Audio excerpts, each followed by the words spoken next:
le dernier verset de Genèse 1.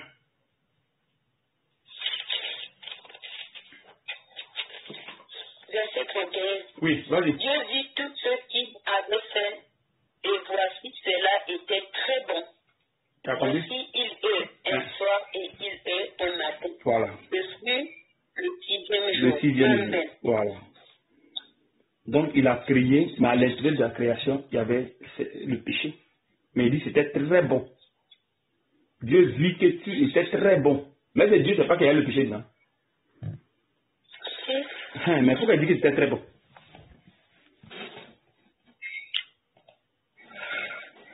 C'est pourquoi il dit que c'était très bon.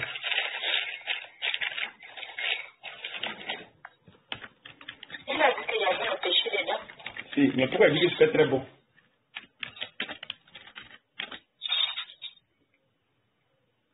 Parce que c'est sa volonté. Amen. Prends comment on appelle ça? Comment on appelle ça? Il faut prendre Romains 8, à partir du verset 5.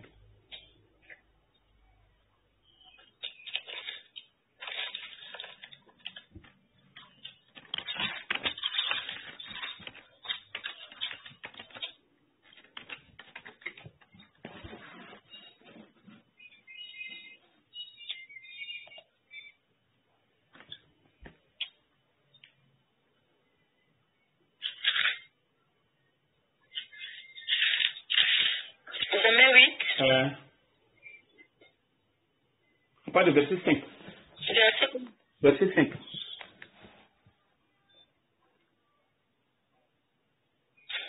Ceux, en effet, qui vivent selon la chair s'affectionnent aux choses de la chair, tandis que ceux qui vivent selon l'esprit s'affectionnent aux choses de l'esprit.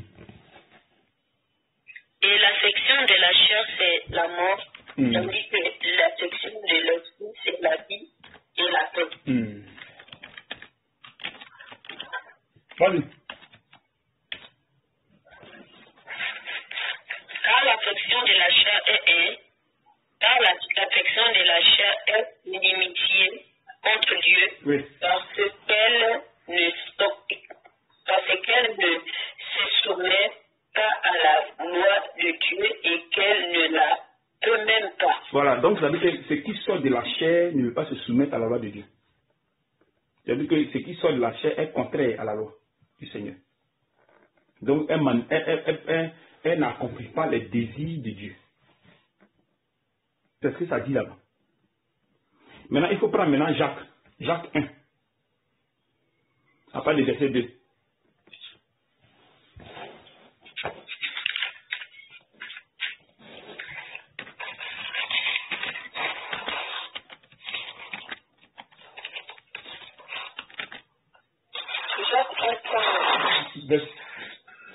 Jacques 3 à part le verset 2.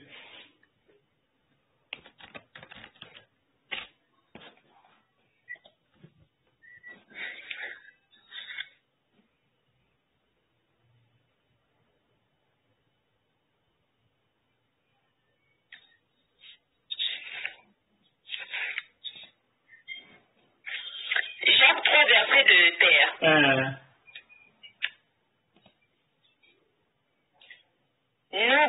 Nous branchons tous de plusieurs manières. Si quelqu'un ne branche point en parole, c'est un homme parfait, capable de tenir tout son corps. Non, je dis Jacques 1, verset 2.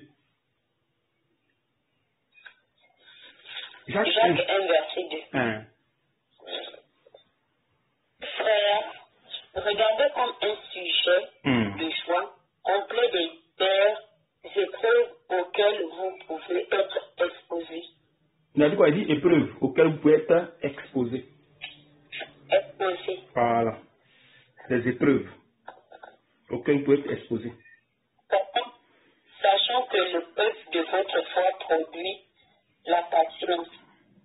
Mais il faut que la patience accomplisse parfaitement son œuvre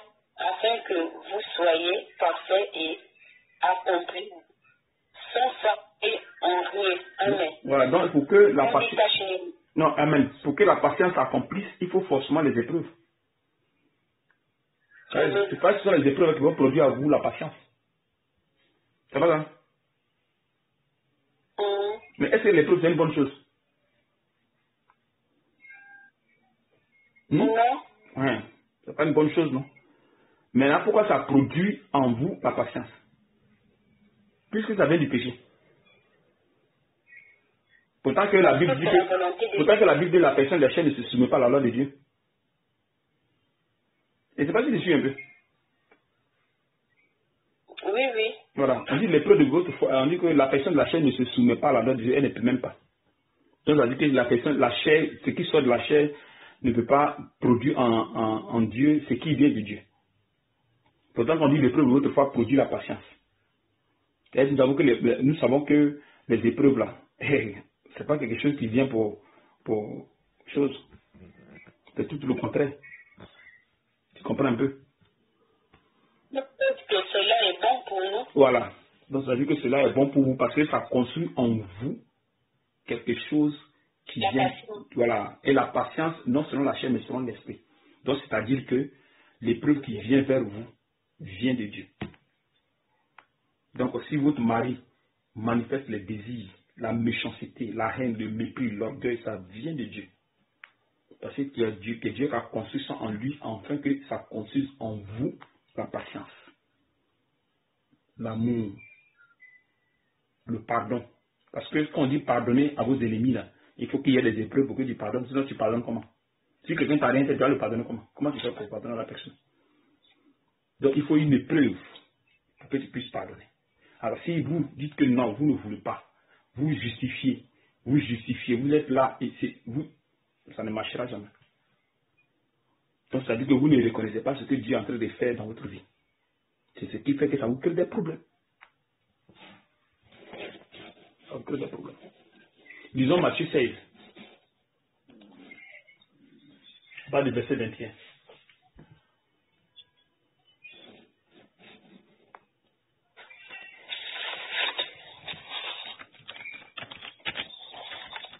C'est pourquoi rejetez toute souillure. Non. Et Matthieu 16, 22. Matthieu 16, 22.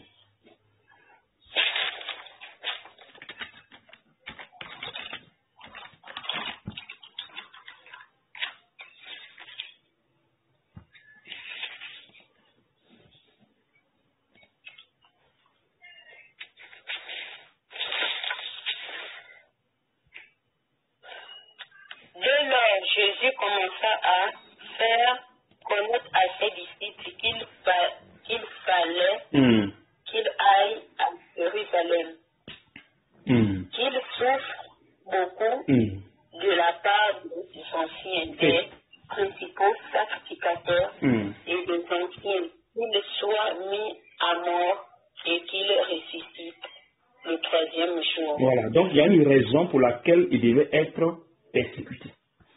Il pouvait être tué, il y a une raison. Non, l'acte est posé, bien vrai que c'est négatif, c'est pas bon aux yeux des hommes, mais pour Dieu, il n'y a pas de problème. Parce que ça va produire quelque chose. Donc ça veut dire qu'il y a quelque chose que l'acte va poser, va produire les œuvres de Dieu. Pourtant que la Bible dit que la personne de la chair ne se soumet pas à la loi de Dieu. Tu suis un peu? Maintenant, qu'est-ce que Pierre dit sur le verset 22?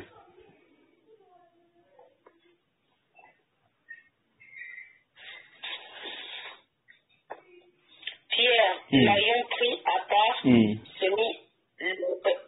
mit à le reprendre et dit, à Dieu ne plaise, Seigneur, cela ne t'arrivera pas. Voilà.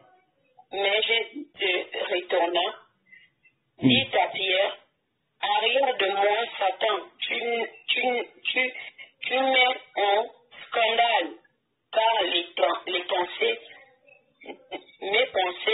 car tes pensées ne sont pas les pensées de Dieu, voilà. mais celui donc, des hommes. Voilà, donc le fait qu'ils disent que non, cela ne va pas t'arriver. Tu seras sacrifié, tout ça, ça ne va pas t'arriver. Maintenant, Jésus répond pour dire que non, non, non, ce qui est en train de passer là vient de la chair. Donc, ça veut dire que ça ne peut pas produire ce qui va venir de Dieu. Tu vois, non? Donc, en disant cela, ça vient de la chair, ça ne vient pas de l'esprit. Bon, maintenant, le tuer, alors ça vient de l'esprit. Pourtant que c'est tuer.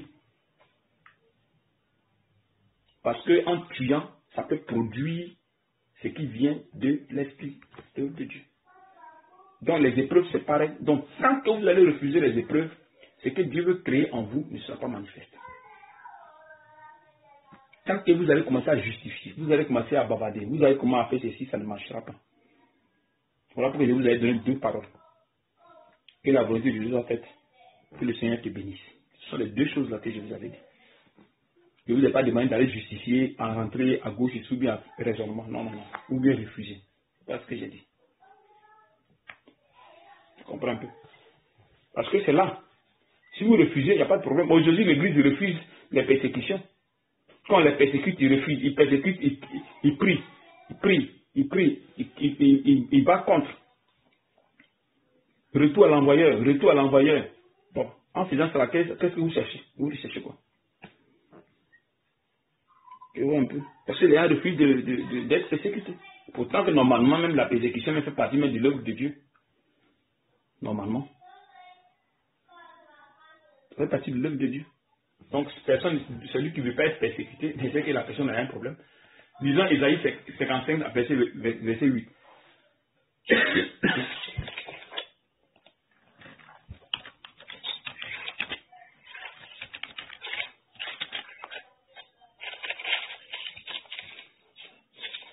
Isaïe 55. Non. C'est 55, 8. Car mes pensées ne sont pas vos pensées, et vos voix ne sont pas mes voix, dit l'Éternel. Tu vois un peu? Donc, Dieu a ses pensées. Dieu a sa manière de fonctionner. C'est pour cette raison que sa parole va toujours nous dominer parce qu'on ne comprend rien de ce qu'il fait. Il faut prendre 1 Corinthiens 10 à part de verset chose. À part de verset 13.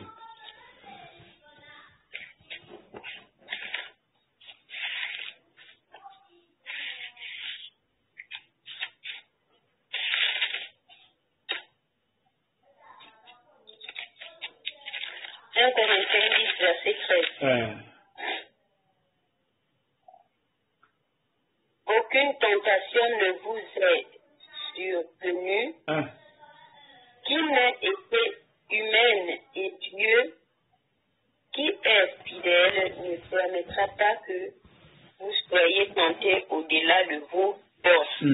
Mais avec la tentation, il préparera aussi le moyen d'en sortir afin que vous puissiez le supporter.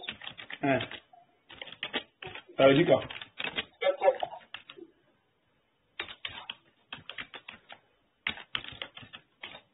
Il veut dire quoi par là? Ça veut dire que bien qu'on soit faible, il nous donne la force. Tu dis? De ne pas faiblir. Bien qu'on soit faible, il nous donne la force. Il dit quoi? Il dit aucune tentation ne vous est parvenue qui n'ait été humaine. Aucune tentation ne vous est parvenue qui n'ait été humaine. J'ai bien expliqué ce truc-là. Voilà. C'est-à-dire que ce qui va t'arriver là, ça ne sera pas en dehors de ton péché.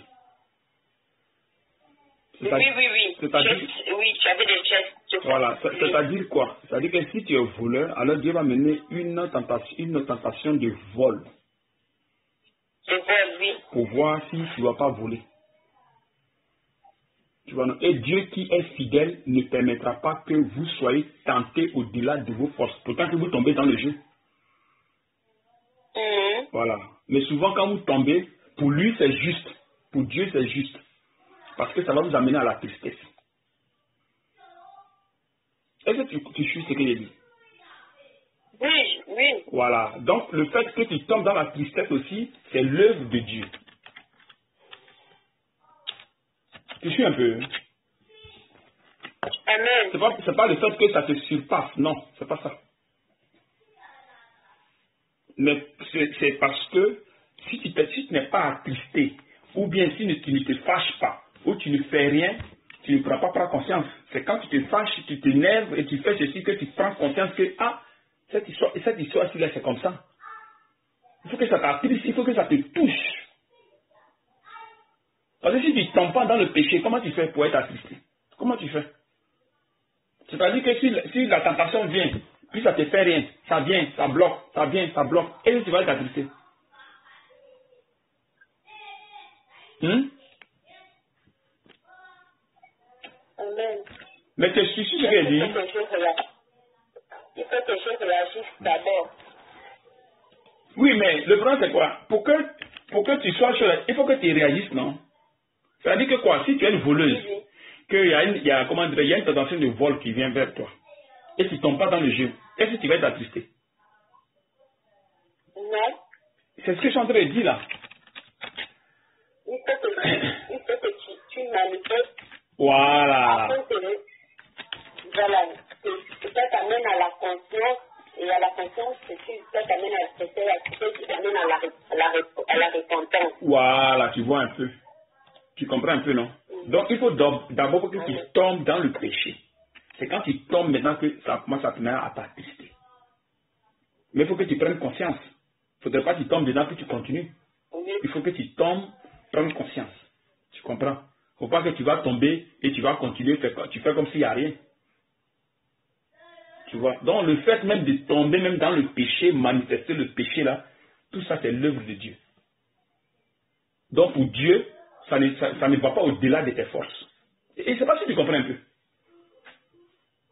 Oui. Voilà. Pour Dieu, ça ne va pas au-delà de tes forces. Pour Dieu, ça ne va pas au-delà de tes forces. Parce que quand tu manifestes la douleur, il faut forcément que la douleur t'amène dans la repentance. C'est quand tu n'amènes pas à la repentance qu'il y a un problème. C'est quand ça ne m'amène pas à la repentance qu'il y a un problème. Mais si tu amènes déjà à la repentance, ça veut dire que la repentance même vient de Dieu. Parce que quand il dit repentez-vous, à qui dit? Quand il dit repentez-vous, c'est aux personnes qui ont commencé à craindre Dieu. Et non aux personnes qui ne craignent pas. Si une personne ne craint pas Dieu, comment doit venir la repentance? Comment il fait? Parce que tout ce qui est dans la Bible, quand ça sort, ça vient de Dieu. Quand Dieu dit quelque chose, ça vient de lui. Ça ne vient pas de quelqu'un. Quand Dieu dit pardonner, un être humain ne peut pas pardonner. Donc quand il dit pardonner, c'est lui qui va te pousser à pardonner. Maintenant, il faut maintenant chercher une procédure qui va t'amener à pardonner. Ça va là? Amen. C'est pour ça qu'il a même les épreuves pour que cette épreuve te pousse maintenant à pardonner. Donc il faut faire le contraire des choses. Il faut que tu reçoives le mal. Et c'est dans le mal maintenant que tu pardonnes. Mais avant que tu ne pardonnes, tu vas d'abord manifester. Ce qui t'amène à ne pas pardonner. Tu vas manifester ça d'abord. Tu vas te fâcher, tu vas insulter, tu vas faire ceci. À un moment donné, ça va commencer à te toucher. C'est à partir de là maintenant, allez, tu vas maintenant commencer à pardonner. Parce que Dieu t'a déjà enseigné que non, tu ne dois pas rendre le mal par le mal. Tu dois rendre le mal par le bien. Et c'est là maintenant, ça va t'amener maintenant à la tristesse. Et cette tristesse va t'amener maintenant à la repentance. Tu sais ce qu'il est dit? Amen. Il faut prendre 2 Corinthiens 7.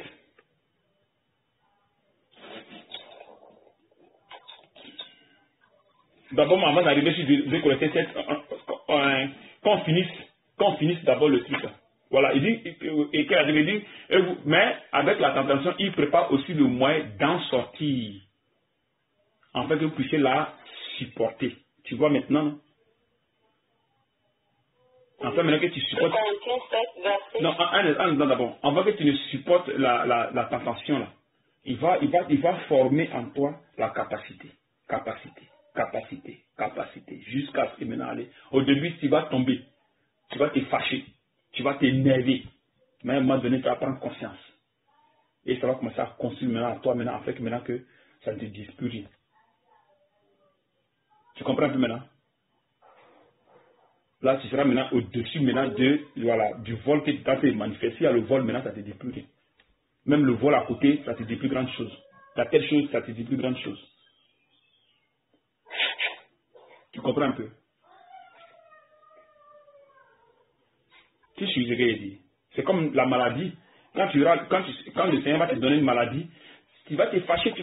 Non, pourquoi je suis malade? Je dois aller à l'hôpital. Ça, c'est notre chose, notre conception. Dès qu'on a quelque chose, c'est l'hôpital. Dès qu'on a quelque chose, c'est comment dirais-je, médicament. Dès qu'il y a quelque chose, c'est ceci. Donc, ça est dans notre esprit.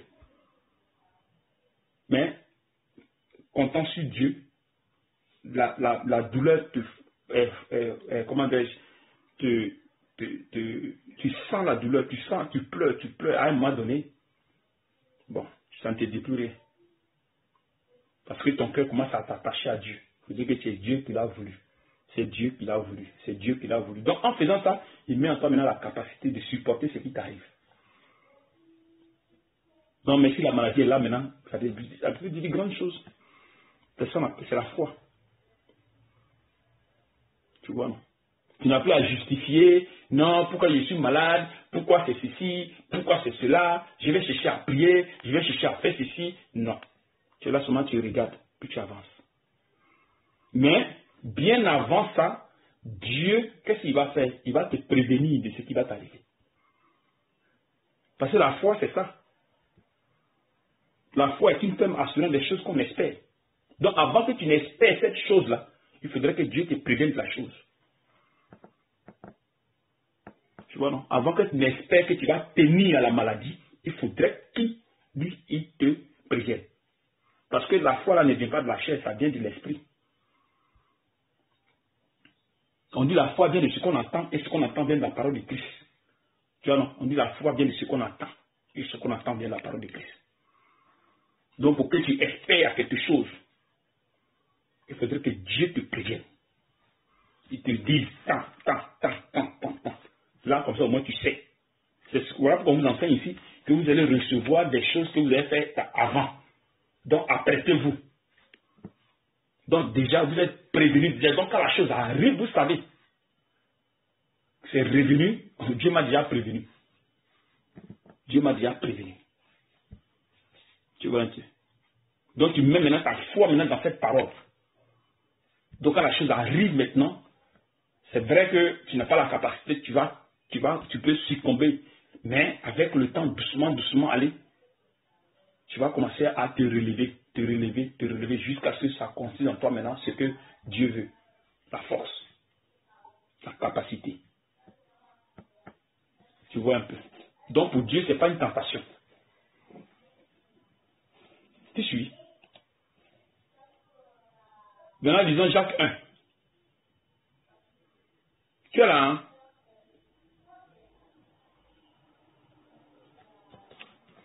Allô? Allô? Elle est partie, c'est là. Je ne te suis plus, hein? Tu es là,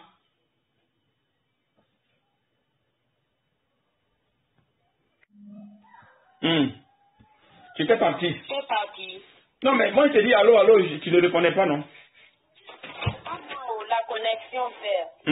Maintenant, prends Jacques 1.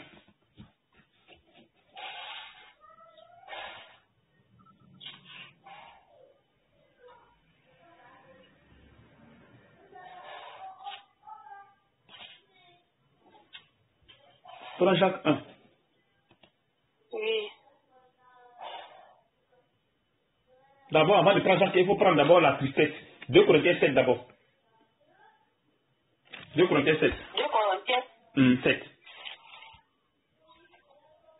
Pas de verset 8.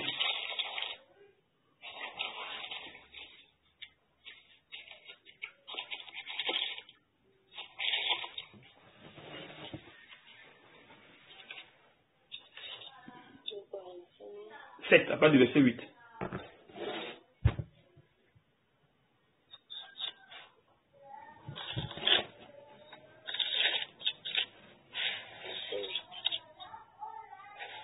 Quiconque quoique je vous ai attristé par ma lettre, je ne m'en réponds pas. Si. Et si je m'en suis repenti,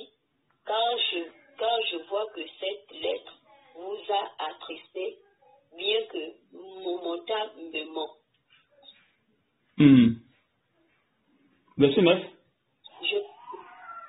Je me réjouis à cette heure, non pas de ce que vous avez été attristés, mais de ce que votre tristesse vous a porté à la repentance. Amen.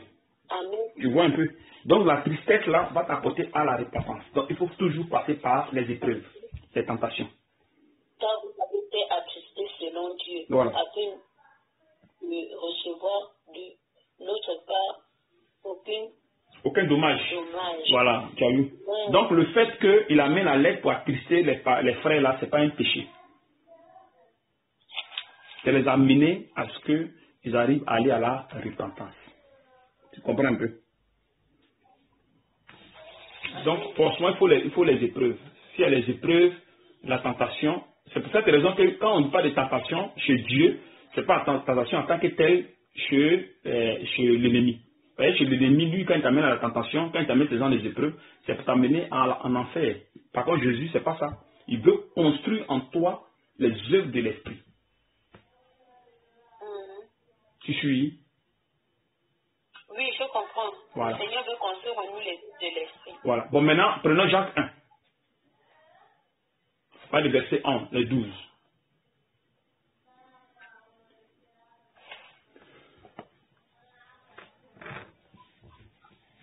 Heureux l'homme qui supporte patiemment la tentation, car après avoir été éprouvé, il recevra la couronne de vie. Voilà, donc derrière ces trucs-là, derrière ces tentations-là, il y a quelque chose qui se manifeste qu'on reçoit de Dieu.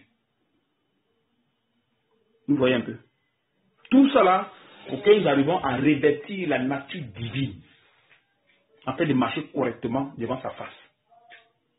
Et ça va nous amener à manifester les bonnes œuvres. C'est sûr. Amen. Puis effectivement, c'est ce que j'étais en train de dire. C'est ce que j'étais en train de dire, que non, que moi je suis en train de vivre ma part sur la terre parce que ceux qui appartiennent au Seigneur n'a plus rien de ce qui est dans ce monde. Amen. Avance avec le verset. Verset 13. Verset 13. Que personne, lorsqu'il est tenté, ne dise c'est Dieu qui me tente, oui. Car Dieu ne peut être tenté par le mal, et il ne tente lui-même personne. Il ne peut être tenté par le mal et il ne peut tenter lui-même personne, oui. Mais chacun est tenté quand il est attiré et influencé par sa propre convoitise. Voilà, donc, il dit sa propre convoitise. Pourquoi? Parce que la personne te glorifie en disant que c'est Dieu qui m'a tenté. Tu suis un peu. C'est-à-dire qu'on amène un acte de vol, toi tu voles, tu dis non, c'est Dieu qui m'a tenté. Donc tu te réjouis de ce que tu es en train de faire. Donc en te réjouissant de ça, est-ce que ça va t'amener à la tristesse? Non. Voilà, ça ne t'amène pas à la tristesse. Tu vois, donc c'est-à-dire que ça vient de ta convoitise toi-même. C'est ce qu'il est en train de dire ici. Bon, maintenant, l'autre facette, où toi, la tentation vient, tu voles, mais ça te fait mal. Tu dis, Dieu, pardonne-moi. Est-ce que tu as accusé Dieu? Non. Tu n'as pas accusé Dieu. Donc ceci, en t'amenant à la tristesse, ça t'amène à la repentance. Donc ça ne vient plus de ta convoitise, mais ça vient de Dieu. Est-ce que tu suis un peu ce que ça veut dire? Je comprends. Effectivement, c'est ce qui m'est arrivé dans mon rêve, non? C'est ce qui m'est arrivé dans mon rêve, non? Regarde, en m'énervant, je me suis laissé en griffant sur ma grande soeur. Parce que généralement, dans ma vie païenne, et je te dis que ça m'a amené à la conscience comme ça là. Je te dis, je parlais ça dans mon rêve. Donc ça, ce sont les choses que je faisais dans ma vie païenne. Oh Seigneur, je ris ça encore.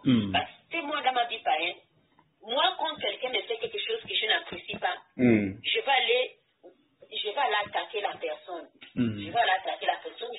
Soit je vais te critiquer, ou bien soit je vais te lancer la nervosité me poussait à lancer quelque chose, ou encore je t'écris, ou je te pique. Donc c'est ce que j'ai fait. Après c'est comme ça que, quand je suis partie maintenant, je l'ai laissé, je me suis mis dans mon coin, j'ai commencé à m'attrister. Et c'est comme ça que j'ai fait la prière, j'ai demandé au Seigneur de me pardonner, Seigneur de donner ma chair, de me soumettre à sa volonté. Amen. Parce que là, ma chair n'était pas soumise des dieux. Parce que moi, je suis en train de chercher la face du Seigneur. Quand je cherche la face du Seigneur, il faut que j'accepte l'épreuve. Mais si je refuse l'épreuve, ce qui veut dire que je refuse de me soumettre à la volonté de Dieu. Amen. Voilà. Parce que comme tu as donné l'exemple dans Genèse 1er, chapitre 31, là, verset. Lorsqu'il a créé, quand il a fini de créer les choses là, il a fini avec le jour, il a fini avec la nuit. Il a dit que non, qu'il a trouvé que là c'était bon. Très bon. Donc, voilà. Donc, c'est à moi de comprendre que tout ce qui vient devant moi, c'est le Seigneur qui met. Amen. Pour que moi, ça m'amène à la conscience et que non, que moi je m'attriste. Parce que si je ne m'attriste pas, c'est que j'aime le péché que je fais. Amen. J'apprécie encore, je suis encore le péché. Et c'est exactement ce que tu étais en train de parler, même dans la radio, quand j'ai écouté. Quand j'ai écouté ça, en partie, j'ai aussi écouté quelque chose comme ça. C'est que j'apprécie encore, c'est que j'aime encore le péché. Oui. Mais celui qui est de Dieu, celui qui est de Dieu, le péché lui est mon dégoût. Oui, le problème c'est quoi? C'est que c'est vrai que tu aimes encore le péché parce que tu n'aimes pas encore la capacité. Mais en même temps, tu veux laisser le péché. Donc, cette volonté de vouloir laisser le péché qui te pousse à jeûner et à prier. Tu vois? Voilà, ça te pousse à jeûner et à prier. Mais, c'est-à-dire que si tu ne voulais pas marcher dans la volonté, c'est-à-dire que si tu ne voulais pas laisser le péché et que tu étais à l'intérieur, ça ne te donnerait pas envie de jeûner et prier. C'est là vient le problème. Mais quand du moment, tu n'as pas cette capacité de tenir devant le péché, mais au moins, tu veux vraiment quitter dans le péché. Donc, c'est pas le fait dans la bouche, moi je vais quitter, non. Mais tu poses des actes en jeûnant, en priant, en jeûnant, en priant, en jeûnant, en priant. Donc, ceci déjà va t'amener maintenant à ce que ça arrive à créer en toi la capacité. Normalement, c'est ça. Donc, quand tu vas commencer à, bien vrai que tu peux pécher, tu peux tomber dans le péché, mais tu peux avoir le cœur dur. Mais après ça, tu commences à être attristé parce que tu rentres dans le jeûne et tu demandes pardon à Dieu. Et c'est à partir de là, maintenant, les choses vont se mettre en place. Tu vois, les choses vont se mettre en place. Voilà. Et quand c'est comme ça, il n'y a pas de problème. Tu dis? Effectivement, c'est ce que et tu as expliqué aussi sur l'exhortation de l'enlèvement que tu nous as envoyé dans le groupe. Amen. Tu comprends un peu. Prends Ephésiens 5, à part de verset 10. Ephésiens 5, à part de verset 10.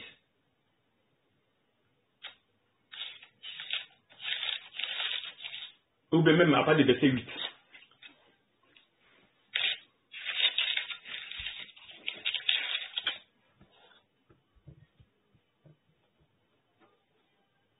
Autrefois, vous étiez ténèbres et maintenant, vous êtes lumière dans le Seigneur.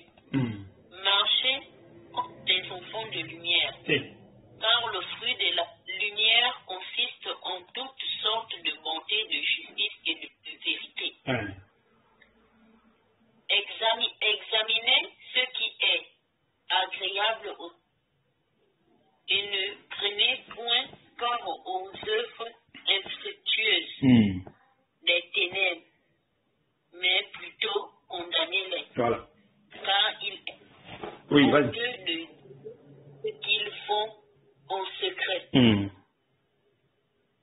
Mais tout ce qui est condamné est manifesté par la lumière, car tout ce qui est manifesté est lumière. Voilà, donc quand toi tu viens et tu commences à manifester le vol qui est en toi, tu vois, non, ça, parce que ça veut venir à la lumière, pour que ce soit éclairé, pour ne plus que tu voles. Parce que le vol, c'est une tache noire qui est en toi. Donc Dieu veut éclairer. Donc pour que Dieu éclaire, il faudrait que lui, il se présente. Il faudrait qu'il se dise, là, je suis comme ça. Donc, il se manifeste. Tu vois un peu, non? Amen. Voilà, il va se manifester. Donc en se manifestant, allez, Dieu amène ça à la lumière. Il éclaire bien. Donc ça fait que tu poses l'acte de vol. En posant l'acte de vol, ça va t'attrister. Et c'est comme ça maintenant, allez, tu vas partir à la repentance pour que maintenant Dieu maintenant enlève ça, maintenant lui demander, enlève-moi cette tâche, Père. Enlève-moi cette tâche, Père. Et c'est comme ça maintenant il va enlever la tâche. Donc ça dit que tout ce qui est en vous vient à la lumière, ça se manifeste. Ça doit venir à la lumière, voilà pourquoi ça se manifeste. Pour que ça sorte dans sa cachette. C'est caché dans son petit coin, puis ça est là-bas, au fond. Et des choses que vous faites en cachette aussi se manifestent, pour que ça sorte de leur cachette. Tout ce qui est péché sont des choses qui sont cachées. Parce que tu peux poser un acte de vol et tu dis non, tu ne voles pas. Tu justifies, tu es en train de cacher l'acte que tu as fait de poser. C'est le péché qui fait ça. Tu comprends? Mais quand Dieu vient maintenant, il met la lumière. Quand il met la lumière, allez, c'est fini. Voilà pourquoi on parle de confession, confesser vos péchés, c'est ça. C'est exposer le péché. Mettre le péché à la lumière de tous. Enfin, maintenant que ça soit dévoilé, quand c'est dévoilé, quand les ténèbres sont dévoilées là, allez, c'est fini. Tu vois un peu.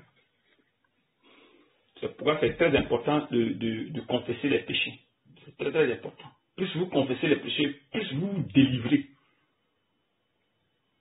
Vous vous délivrez. Mais si vous ne voulez pas confesser, vous voulez cacher vos péchés, vous ne serez jamais délivré. Tu suis. Oui, il faut confesser le péché. Voilà. Quand vous confessez, allez, vous êtes délivré. Vous confessez, vous êtes délivré. Donc vous ne prenez plus part aux œuvres infructueuses, mais vous les condamnez. Voilà. Donc en manifestant ce péché, en le manifestant, ça fait de le confesser. En le manifestant. Tu le confesses dans les gestes, tu pratiques, tu manifestes quoi. Donc tu as fait de confesser cela.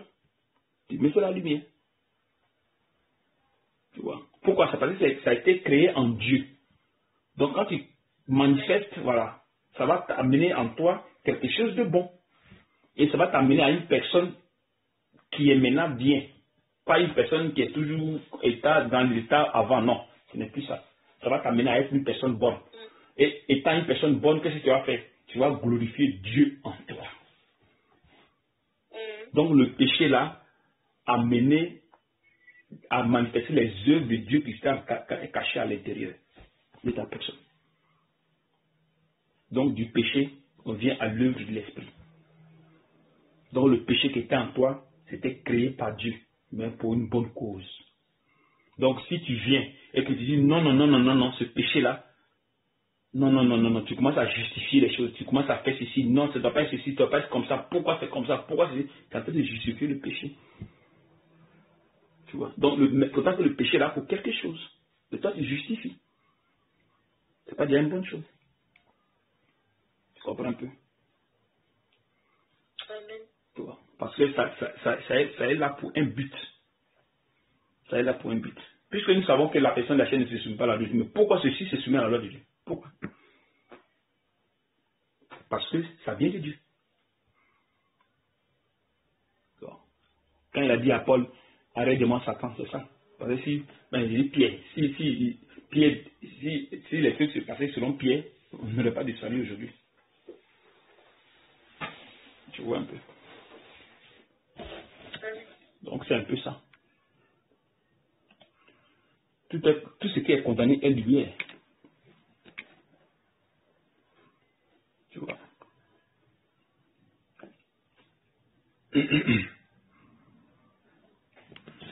Est manifesté par la lumière.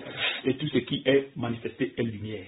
Donc, ça dit que si le vol a été manifesté, Dieu éclaire et ça produit en toi le fruit de l'esprit, le fruit de Dieu. Ils vont commencer à glorifier Dieu maintenant. Toi qui étais maintenant voleur, qui étais menteur, tout ça maintenant, aujourd'hui, allez, tu commences à glorifier Dieu en toi. Waouh! Donc, quand on vient à la lumière, normalement, les esprits là qui sont cachés en nous, ils doivent se manifester. Quand ils se manifestent, au fait, ça fait comme si c'est comme une confession. Oui. De manière. Toi, tu confesses dans les actes. Pas dans la bouche, mais tu poses un acte de confession. Donc, tu poses l'acte. Tu vois, non? Tu poses l'acte. En posant l'acte, Dieu va mener maintenant à la lumière. Parce que là, c'était caché en toi. Donc, il faut qu'il fasse se ressortir dans sa cachette. Il faut que ça sorte. Comment ça fait? Après, maintenant, tu confesses ça maintenant verbalement. Voilà, tu peux maintenant confesser maintenant verbalement, maintenant voir, maintenant passer ceci. Pourquoi tu voles? Je volais parce que voilà où ça a commencé. Voilà, donc le Saint-Esprit va maintenant chercher maintenant la source maintenant du vol. Comment le vol est entré dans ta vie? C'est pour ça que souvent, quand vous venez ici, là, quand je vous amène à confesser vos péchés, là, on va jusqu'à la source du péché pour voir comment c'est entré. Et tout ça, c'est le Saint-Esprit, c'est le travail du Saint-Esprit, du Seigneur. Jusqu'à ce que dès qu'on arrive à la souche, ça commence à quitter. C'est-à-dire qu'on dévoile jusqu'à la souche, et puis ça quitte. Donc on le déracine de là. Dès qu'il est déraciné, c'est fini. Il faut maintenant produire maintenant en toi maintenant les fruits de Dieu par des jeûnes et prières, continuer à jeûner, prier jusqu'à ce que ça disparaisse totalement, le comportement disparaît de tes membres. Tu vois, donc c'est comme ça.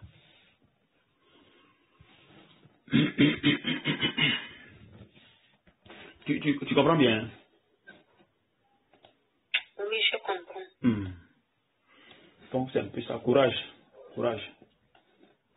Continuez toujours et avancer comme le Seigneur nous a dit qu'il va nous montrer certaines choses, certains péchés.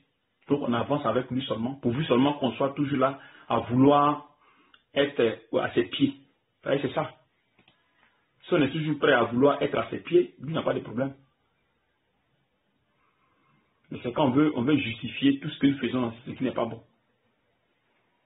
C'est lui qui justifie le péché, c'est qu'il veut le péché. Il veut rester avec le péché. Ça, le péché ne justifie pas. Non. Tu vois un peu. Amen. Quand souvent les gens disent que les gens parlent de la boisson. Tu connais la boisson, non? Le vin. Voilà. Quand on dit de vous élisez pas des vins, là. Les gens disent que non, on dit de ne pas être saoulé. Mais c'est vrai. Ça, c'est le raison, vraiment. Tu dis? Ça, c'est le raison. C'est parce qu'ils veulent résoudre, le cacher leur. Ils veulent continuer dans leur défaut. Parce que c'est la Bible dit ici dans Éphésiens 5, même Éphésiens 5 là. Un peu plus de vers 17 là-bas. Il dit quoi? Vers 17, 18. Quel passage? Éphésiens 5, 18.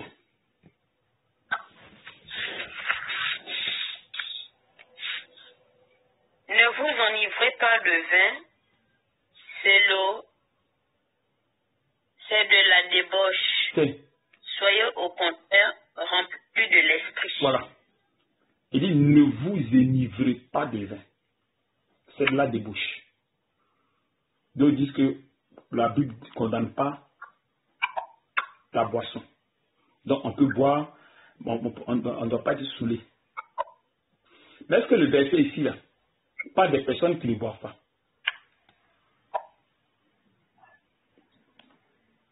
Non, il parle des chrétiens. Non, c'est pas ça. J'ai dit, ce verset ici, là, parle de... Oui. Il dit, ne vous enivrez pas de vin. C'est de la débauche. Voilà. Soyez au contraire. Donc, il dit le contraire, rempli de l'esprit. C'est-à-dire que si moi je viens dans votre coin et je dis que ne vous saoulez pas. Je trouve quelqu'un qui dit, mais ne te saoule pas de vin. Quelle est la réaction de la personne si elle ne boit pas?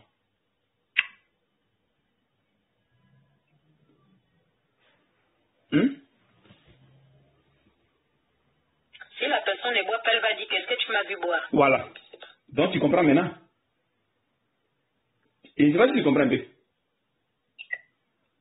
Non, je ne saisis pas, mais j'ai juste seulement trouvé la réponse comme ça, mais je ne saisis pas trop ce que tu veux me faire. Oui, mais je dis, je suis en train de dire que le fait que tu répondes là, c'est que tu as suivi ce que j'ai dit. Parce que ici, il dit, ne vous buvez pas de vin. Donc, c'est ce que je dis qu'il pose la question. Mais s'il trouve quelqu'un qui dit que toi, il ne faut pas te saouler. Hein. La première réponse là, c'est déjà dire, mais tu m'as vu boire, est-ce que je bois? Tu vois, non? Si la personne ne boit pas, c'est ce qu'elle va te dire, non? C'est ce que la personne va répondre. Voilà. Donc, c'est qu'il dit que ceci-là n'est pas concerné, ça ne concerne pas une personne qui ne boit pas. Ce qui veut dire que ça ne mène pas à dire à la personne que faut boire, mais il ne faut pas te saouler. Et ça va, tu comprends bien? Oui. Voilà. Ça pas que ça mène à la personne pour dire qu'il faut boire. Mais si tu bois, il ne faut pas te saouler. Non. Mais ce sont des personnes qui boivent. Ce sont des personnes qui boivent. Tu vois, non? Donc, ils sont en contact avec le vin. La boisson, voilà. Ils sont en contact. Donc, à ces gens, elle leur dit, non, ne buvez pas, ne soyez pas saoulés. Parce que quand tu es dans cet état, c'est de la débauche. Tu vois? C'est de la débauche. Quand tu es dans cet état, c'est de la débauche.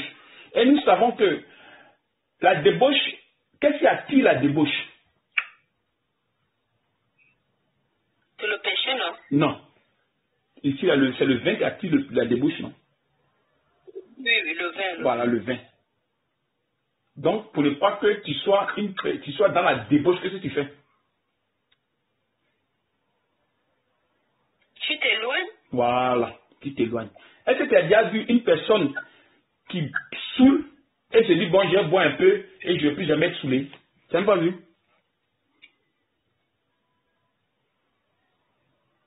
Quelqu'un qui boit. C'est-à-dire qu'une personne qui se saoule tout le temps, il dit, bon, pour ne plus que je me saoule, je vais boire un peu seulement, puis c'est fini. Est-ce que ça a existé?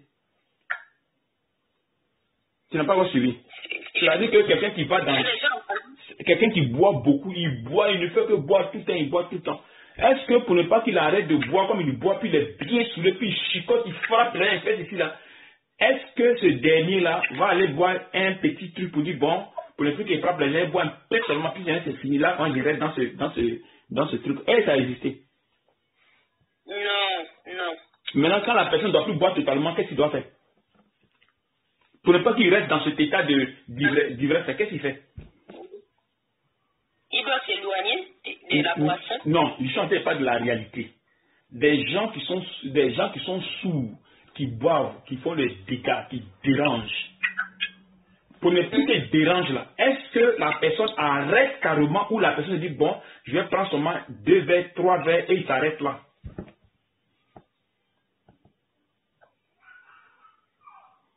Ça n'a pas encore suivi. La plupart des gens qui ne boivent plus, bon, la plupart des gens qui ne se saoulent plus, qu'est-ce qui se passe?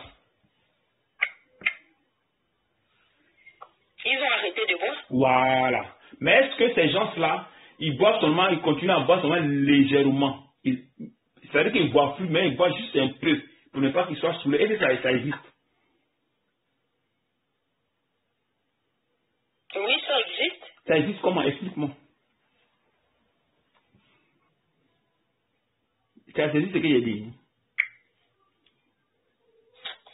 Là, je n'arrive pas bien. Ok, toi, tu es une personne qui boit beaucoup, qui est saoulée, qui fait les histoires avec ton mari, les enfants, tout est mélangé dans la maison. Maintenant, ton mari dit que non, il faut boire un peu seulement pour ne pas que tu sois saoulé, donc bois un peu, là, comme ça va te passer. Est-ce que tu as déjà vu quelqu'un comme ça? Qui boit un peu plus, mais ça... Hein? Tu ne peux pas dire que non, que tu vas boire et puis que non, ça ne va pas te saouler. Et forcément, quand tu vas boire, tu vas encore dire de boire. Voilà, tu as vu. Donc ici, la Bible est en train de dire à cette personne de ne même pas boire. Et ça, tu comprends? Amen. Voilà. Oui. Voilà, de ne même pas boire. Parce qu'une personne qui est saoulée ne pourra jamais avoir cette capacité de dire, je bois seulement un peu. Là, je ne vais plus être saoulé. Oui. Jamais. C'est impossible. Même le frère Emmanuel qui était avec nous ici, c'est un grand buveur de boissons, mais quand il a arrêté là, quand il ne buvait plus, il avait arrêté. C'est pas qu'il buvait un peu, il dit bon je vais boire un peu, non. C'est-à-dire, ça s'est arrêté un peu. Il ne voulait même plus sentir la boisson. Et c'est là, allez, ça s'est arrêté. Donc quand les gens lisent ce verset, chez eux, on dit de boire, mais pas être soumis, c'est faux. Parce que comment dirais-je, ce verset-là ne parle pas de celui qui ne boit pas. Mais pas de celui qui boit. Celui qui se soume. C'est du verset que le verset parle. Et nous savons que si une personne doit arrêter de boire, de le faire dans la débauche, c'est d'arrêter la boisson. C'est d'arrêter la boisson. Totalement. Maintenant, quand nous allons dans l'Ancien Testament, d'abord, on dit soyez au contraire, dans le contraire de la débauche, rempli de l'esprit. Donc ici, voilà, donc ça dit que ceci vient de la chair. Donc il est en train de dire, quittez la chair pour aller aux côtés de l'esprit. Parce que tu ne vas pas mettre un pied ici, dire que tu es en train de suivre Dieu, ou tu choisis. Donc pour ne pas être dans la débauche, c'est d'arrêter la boisson. Voilà. Pour ne pas dire que ça t'amène à la débauche, c'est d'arrêter la boisson. Sinon, tu ne veux pas dire qu'une personne qui est saoulée vous dit que non, je vais boire un peu. Non, ça n'existe pas. Tu vois, non? C'est pour cette raison qu'on ne peut pas avoir un pied ici et un pied dans la chair. C'est pas possible. Ou tu es dans la chair, ou tu es dans l'esprit. Comme l'église. L'église, comment dirais-je, l'Odyssée, qui est ni chaud ni froid. Tu vois? Ça veut dire qu'un pied dedans, dehors, et un pied dedans. Ça veut dire qu'il vient avec lui les œuvres de la chair qui est dehors. Il met ça dans l'église. Il prend un peu de vérité, et ici, un peu ici, puis c'est mélangé. Et c'est dans ce titre-là que l'église est aujourd'hui. Tu comprends un peu? Amen. Quand nous disons comment dirais-je, allons dans l'Ancien Testament.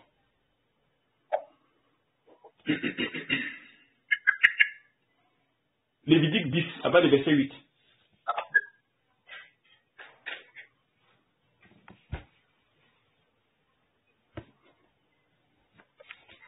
Lévitique 10, à partir du verset 8.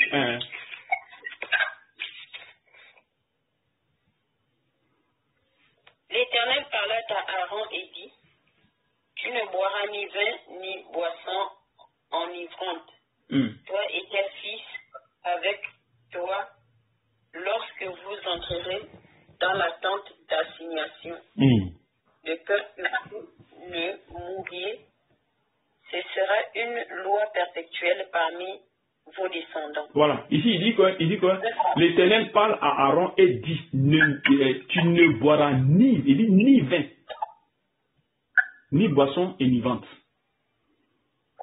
Il dit, tu ne boiras ni vin. Eux, ils sont au service de Dieu. Ce n'était pas le peuple. Le peuple buvait, mais eux étaient écartés du peuple. Donc, ils ne pouvaient pas mettre la boisson dans leur bouche. Tu vois, non? Donc, il dit, voilà, tu ne dois pas boire, tu ne dois même pas toucher même à la boisson. Qu'est-ce qu'il dit dans le verset 10? Voilà. Voilà. La personne de la chair ne se soumet pas à la loi de Dieu, c'est ça, non? Voilà. Donc, ça dit qu'il faut quitter la chair pour l'esprit. Hein, tu dis? Comme on a lu dans Éphésiens 5 là, où le contraire de l'esprit, c'est la chair. C'est la chair. Amen. Maintenant, verset 10. Verset 10. Afin que puissiez distinguer ce qui est saint, ce qui est ce qui est impur et de ce qui est pur. Voilà. Oui. Donc, c'est-à-dire que si tu es une personne qui boit, qui est condamnée avec la boisson, tu ne fais pas de différence. Tu ne fais pas la différence. Voilà. Donc, c'est-à-dire que tu seras conduit par ta chair. Oui. Tu comprends maintenant? Amen. Voilà. Donc, pour ne pas être conduit par la chair, c'est d'abandonner. C'est d'abandonner la boisson. Quand tu es conduit par l'esprit t'amène à discerner. À discerner ce qui est bien. Voilà. C'est-à-dire discerner, distinguer ce qui est bon, ce qui est vrai. Tu vois, non? à savoir ce qui est profane, ce qui n'est pas profane. Tu vois, non? Donc, c'est-à-dire que si tu vois que tu ne sais pas que ceci est profane, ce qui veut dire que toi, ta chair, la même, elle ne connaît pas ce qui est profane. Elle ne connaît pas ce qui est profane. Parce qu'elle va mettre toute la confusion totale. Parce que tu n'as pas toutes tes facultés en place. Tu vas aller faire du n'importe quoi.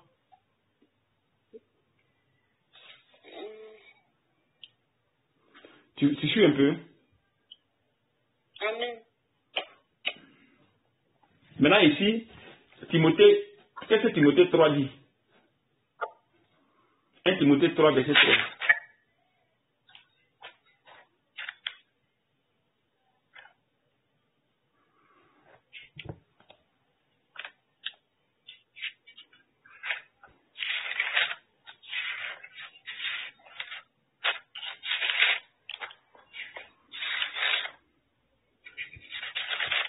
Timothée 3, Verset 2. Pour arriver au verset 3. Il faut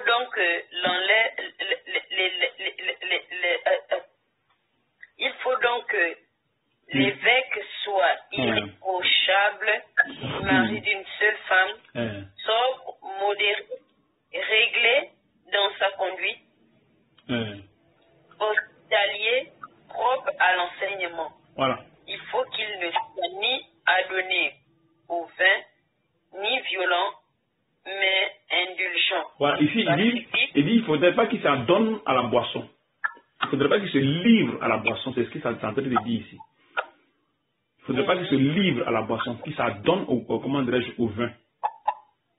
Tu vois, non? Parce que c'est de la débauche. Donc, ça veut dire qu'il ne faut pas boire jusqu'à ce que tu sois saoulé. Tu comprends un peu? Et nous savons que quand tu commences à boire la boisson, tu n'es pas loin d'être saoulé. C'est le fait que tu bois qui t'amène à être une personne un soulard.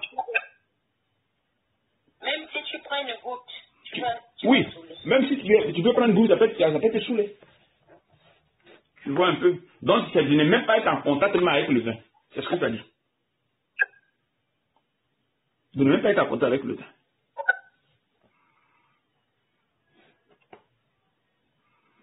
Tu vois un peu. Parce que si tu n'es pas, si tu as contact avec Dieu, forcément tu vas être violent. Parce que les gars des souleurs, ils ne se contrôlent pas. Hein. Ils disent que tout ce qui sort de leur bouche là, il n'y a pas de contrôle. Amen.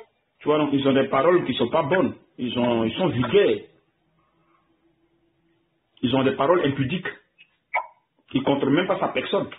C'est-à-dire qu'il n'est pas un exemple, en fait. Que Dieu nous aide seulement.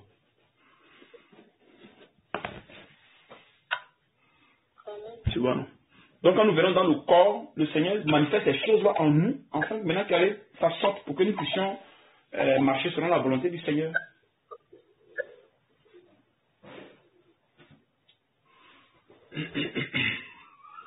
Donc, qu'est-ce que le Seigneur fait? Puisque c'est quelque chose qui ne va pas t'amener à distinguer les choses de Dieu, alors, dès que tu viens dans le corps, Dieu stoppe ça déjà.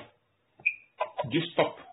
Le fait que tu ne dois pas t'adonner au vin, tu ne dois pas être un soulard, il stoppe déjà. Parce que la chair ne se contrôle pas dans le péché. Puisque le péché est au-dessus de la chair. Tu n'es pas au-dessus du péché, c'est le péché qui est au-dessus de toi. Parce que le péché est spirituel. Avant que ça ne soit manifeste dans le corps. Donc, puisque c'est spirituel que tu ne peux pas te contrôler, alors tu te sépares, tu t'éloignes. C'est des choses qui sont impudiques.